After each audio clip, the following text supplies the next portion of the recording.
Nṋe ndi pfi Tshikovhele, muimbi wavho wa gospel vhane vha mufunesa vho thetshelesa mafhungo a tsedzuluso kha Belron News. Ndi nṋe Tabelo Ṱavhanyedza vho thetshelesa mafhungo a tsedzuluso fhano kha Belron News. Mafhungo nga Rofhiwa Tshikovhele.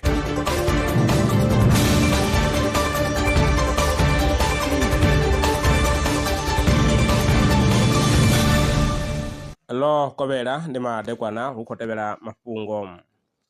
Ngudo ntswa bvisela khagala uri zwithu zwi tshilaho lwanzheni zwi a kona u konḓelela mufhiso kha ḽa Afrika. Bammbiri ya tsedzuluso yo gandiswaho kha dzhenala ya geology yo shumisa data ya mathukhwi a wanalaho fhasi ha lwanzhe o kuvhanganyiwaho khilomithara dza maḓana mavhili tshipembe ha shango ḽa Ghana. Mathukhwi o kuvhanganyiwa miṅwaha i fhiraho furaru yo fhelaho nahone a khou anganyelwa u vha na miṅwaha ya miḽioni dza 5. Tsedzuluso yo rangwa phanḓa nga Utrecht University kha ḽa Netherlands. Kha bammbiri ya tsedzuluso yo anḓadzwaho kha dzhenala ya Air Quality, Atmosphere and Health, vhasedzulusi vha ri hu na u gonya tshikalo tsha gese pfuḓi kha malofha a vhathu.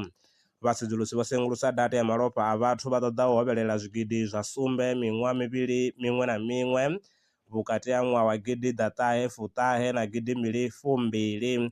Data i bva kha National Health and Nutrition Examination Survey ngei kha ḽa Amerika. Tsedzuluso yo rangwa phanḓa nga Curtin University na Australian National University kha ḽa Australia.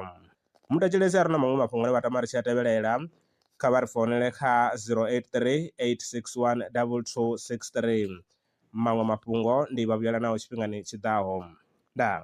Lwa miṅwaha i fhiraho fusumbe dzina ḽithihi fhedzi ndi ḽone ḽi bvaho phanḓa khou endedza vhadzulapo vha ḽa Afrika Tshipembe. Mulaudzi Transport Service ndi khamphani yavho ine ya vha endedza u ya na u vhuya mishumoni nyendo dza kule na tsini hu tshi katela na u welekanya mikano ya mashango a tsini na Afrika Tshipembe. Ri vha endedza vha swika hune vha khou ya vho tsireledzea. Arali vha tshi ṱoḓa u bva nga tshigwada u dzhenelela vhuṱambo vhufhio na vhufhio kha vha ri fhulufhele ngauri ri ḓo vha swikisa nga tshifhinga. Vha nga ri kwama kha nomboro dzi tevhelaho 083 227 0606.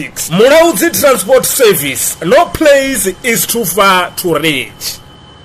Zwino ri tshi khou amba vha nga vha sa ḓivhi uri masheleni a u tandulula thaidzo ine vha vha nayo vha ṱo a wana gai vha songo tsha ṱwa vha tshi rengwa nga ṱhoho lini. Belron Brands i hanefha tsini na vhone ri ḓo vha thusa u bva kha 500 u swika kha 4000 randa. Riṋe ri khou ṱoḓa tshiḽipi tsha muholo, khophi ya basa, 3 months bank statement na proof of residence. U bva afho tshelede i khou ṋamba ya dzheniswa nga murahu ha zwiminetse nyana. Kha vha rumele WhatsApp zwino 072 019 5843. Belron Brands ndi vha hadzimiswa masheleni vho ḓi ṅwaliselaho.